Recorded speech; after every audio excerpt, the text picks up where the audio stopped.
everyone, welcome back to Kavitha's Sugar and Spice. ഇന്ന് നമ്മൾ ഉണ്ടാക്കാൻ പോകുന്നത് ഒരു പാലപ്പാണ്. പാലപ്പത്തിനെ പറ്റി പ്രത്യേകിച്ച് ഒരു ഇൻട്രൊഡക്ഷൻ ആർക്കും ആവശ്യമില്ല. ഇതൊരു വളരെ എളുപ്പത്തിലുള്ള റെസിപ്പിയാണ്. അതായത് നമ്മൾ അരി കുതിർത്തിയിട്ടല്ല ഇത് ഉണ്ടാക്കുന്നത്, അരിപ്പൊടി കൊണ്ടാണ്. അപ്പോൾ വളരെ പെട്ടെന്ന് തന്നെ ഇത് തയ്യാറാക്കാം. ഇതിന് മാച്ചായിട്ടുള്ള കുറച്ച് കറികൾ, അതിൻ്റെ റെസിപ്പീസ്, അതിൻ്റെ ലിങ്ക് ഞാൻ ഡിസ്ക്രിപ്ഷൻ ബോക്സിൽ ഇടുന്നുണ്ട്. അപ്പോൾ അത് ക്ലിക്ക് ചെയ്ത് കഴിഞ്ഞാൽ അത് കാണാം. അപ്പോൾ അതിന് ഒപ്പം നിങ്ങൾക്ക് കഴിക്കാം ഒരു കറിയായി. എന്തായാലും നമുക്കിത് എങ്ങനെയാണ് ഉണ്ടാക്കുന്നത് നോക്കാം. ആദ്യം നമുക്ക് 1 കപ്പ് തേങ്ങ അരച്ചെടുക്കണം. പിന്നെ 1 കപ്പ് ചോറ്, 2 കപ്പ് വറുത്ത അരിപ്പൊടിയാണ് എടുത്തിരിക്കുന്നത്. ഇത് പുട്ടുപൊടി പോലത്തെ തരിയുള്ള പൊടിയല്ല, നല്ല സോഫ്റ്റും സ്മൂത്തും ആയിട്ടുള്ള പൊടിയാണ്. ഇതിലേക്കാണ് നമ്മൾ നമ്മുടെ അരപ്പ് ചേർക്കാൻ പോകുന്നത്. ഇനി നമുക്ക് പാത്രത്തിൽ 1/4 കപ്പ് വാം വാട്ടർ എന്ന് പറഞ്ഞാൽ നമ്മൾ വിരൽ വെച്ചാൽ പൊള്ളരുത്, അങ്ങനത്തെ ഒരു കണക്കിൽ ഉള്ള വെള്ളം. അതിലേക്ക് 1 ടീസ്പൂൺ പഞ്ചസാര ഇടാം. പഞ്ചസാര ഇട്ടത് നന്നായിട്ടൊന്ന് മിക്സ് ചെയ്യുക. പഞ്ചസാര അതിൽ അലിയണം. എന്നിട്ട് നമുക്ക് അതിലേക്ക് 1/2 ടീസ്പൂൺ ഈസ്റ്റ്, ഞാനിവിടെ ഈ ആക്റ്റീവ് ഡ്രൈ ഈസ്റ്റാണ് ഉപയോഗിച്ചിരിക്കുന്നത്. അതിനെ നമുക്ക് ഒന്ന് മിക്സ് ചെയ്തിട്ട് ഒരു 5 മിനിറ്റ് മാറ്റി വയ്ക്കാം. ഇതൊന്ന് ആക്ടിവേറ്റ് ആവാനായിട്ടാണ്. ഞാൻ ഈസ്റ്റ് പൊങ്ങാനായി വെച്ച സമയം കൊണ്ട് ഞാൻ തേങ്ങയും ചോറും കൂടി അരച്ചു. ഇനി ഇത് നമുക്കൊന്ന് മിക്സ് ചെയ്തെടുക്കണം. ഈ അരിപ്പൊടി ആദ്യം അരിപ്പൊടി മിക്സ് ചെയ്യാം. അപ്പം എന്നാലേ അത് കട്ടയില്ലാണ്ട് മിക്സ് ചെയ്ത് കിട്ടുള്ളൂ. സാധാരണ വെള്ളമാണ് ഉപയോഗിച്ചിരിക്കുന്നത്. അപ്പം ഞാൻ ആദ്യം തേങ്ങ അരച്ചു. എന്നിട്ട് തേങ്ങ നല്ലോണം ഒന്ന് പേസ്റ്റ് ആയതിന് ശേഷം, ഒരുവിധം പൊടിഞ്ഞതിന് ശേഷം ചോറ് അതിലേക്ക് ആഡ് ചെയ്തു. എന്നിട്ട് അരച്ചു. കുറച്ച് അത്യാവശ്യത്തിന് വെള്ളവും ചേർത്തിട്ട്, കുറച്ച് വെള്ളം അധികമായ കുഴപ്പമില്ല, നമുക്കിപ്പോൾ ഈ മിക്സിലേക്ക് വെള്ളം ആവശ്യമുണ്ട്. അപ്പോൾ അത് രണ്ടും കൂടി അരിഞ്ഞിട്ട് ഇതാ ഇങ്ങനെയാണുള്ളത്. അത് ഞാനിതിലേക്ക് ആഡ് ചെയ്യാം.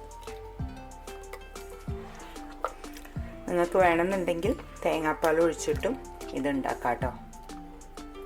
ഞാൻ മിക്സിയിൽ കുറച്ച് വെള്ളം ഒഴിച്ചിട്ട് എടുക്കട്ടെ. മിക്സിയിലെ വെള്ളം കൂടി ഒഴിച്ചു. അപ്പോൾ അതേതൊരു കറക്റ്റ് കൺസിസ്റ്റൻസിയിലാണുള്ളത്. ഇങ്ങനെയാണ് വേണ്ടത്. ഇതിലേക്ക് ഞാനൊരു 2 ടേബിൾ സ്പൂൺ പഞ്ചസാരയും പിന്നെ നമ്മുടെ പൊങ്ങി വന്ന ഈസ്റ്റും ആഡ് ചെയ്യണം. എന്നിട്ട് അത് കൈകൊണ്ട് തന്നെ നന്നായിട്ടൊന്ന് മിക്സ് ചെയ്യണം. ഇനി നമുക്കിത് ഒരു 5 തൊട്ട് 6 മണിക്കൂർ മിനിമം പൊങ്ങാനായിട്ട് മാറ്റി വയ്ക്കാം. നമ്മുടെ പാലപ്പത്തിൻ്റെ മാവ് എങ്ങനെയുണ്ട് നോക്കാം. ഇപ്പോൾ ദേ നന്നായി പൊങ്ങി ഒന്ന് അമർന്നിട്ടുണ്ട്. പിന്നെ നമുക്കൊന്ന് ഇളക്കി കൊടുക്കാം. നേരത്തെ നമ്മൾ ഉപ്പിട്ടുണ്ടായിരുന്നില്ല. നമുക്ക് ഇതിലേക്ക് നമ്മുടെ പാകത്തിനുള്ളൊരു ഉപ്പിടാം. ഞാൻ 1 ടീസ്പൂൺ ഉപ്പാണ് ഇടുന്നത്. ഉപ്പിട്ട് കഴിഞ്ഞിട്ട് അതിനെ ഒന്ന് മിക്സ് ചെയ്യുക.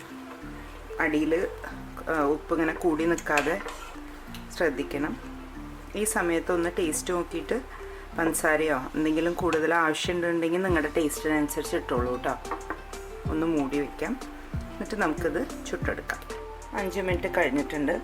നമുക്കിനി നമ്മുടെ ഈ മാവ് അധികം ഇനി ഇളക്കി കളിക്കേണ്ട ആവശ്യമില്ല. ഇതിങ്ങനെ എടുത്തിട്ട് നമുക്ക് ചുട്ടെടുക്കാം. ഞാനൊരു പാൻ അടുപ്പത്ത് വെച്ച് ചൂടാക്കിയിട്ടുണ്ട്. 1 കപ്പ് അതിൻ്റെ അടിയിൽ വെച്ച് കൊടുക്കുക, അത് ഉറ്റാതിരിക്കാനായിട്ട്. ഒരു ഫുൾ കയ്യിലാണ് ഞാൻ ഒഴിച്ചത്. അതെ, തീ ഞാനിപ്പോൾ ചെറുതാക്കിയിട്ടുണ്ട്. ഒഴിച്ച ഉടനെ തന്നെ ഇതിലിങ്ങനെ ബബിൾസൊക്കെ വന്നു തുടങ്ങി.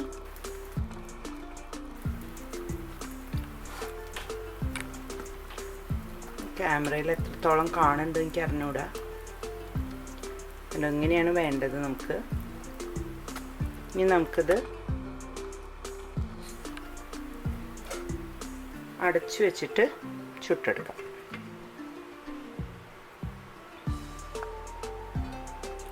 ഒരു മിനിറ്റ് കഴിഞ്ഞു. നമ്മുടെ പാലപ്പം റെഡി ആയിട്ടുണ്ട്. നമുക്കതെടുത്ത് മാറ്റാം. ഒരു കാസറോളോ മറ്റോ ഇട്ട് വെക്കാം ബാക്കി മുഴുവൻ ചുട്ടെടുക്കുന്നതിൻ്റെ മുന്നേ. അപ്പോൾ അങ്ങനെ ഞാൻ ബാക്കിയുള്ള പാലപ്പം കൂടി ചുട്ടെടുക്കാൻ പോവുകയാണ്. ഇതിന് പറ്റിയ കോമ്പിനേഷനായിട്ടുള്ള കറിയുടെ ലിങ്ക് ഞാൻ ഡിസ്ക്രിപ്ഷൻ ബോക്സിൽ ഇട്ടിട്ടുണ്ട് കേട്ടോ.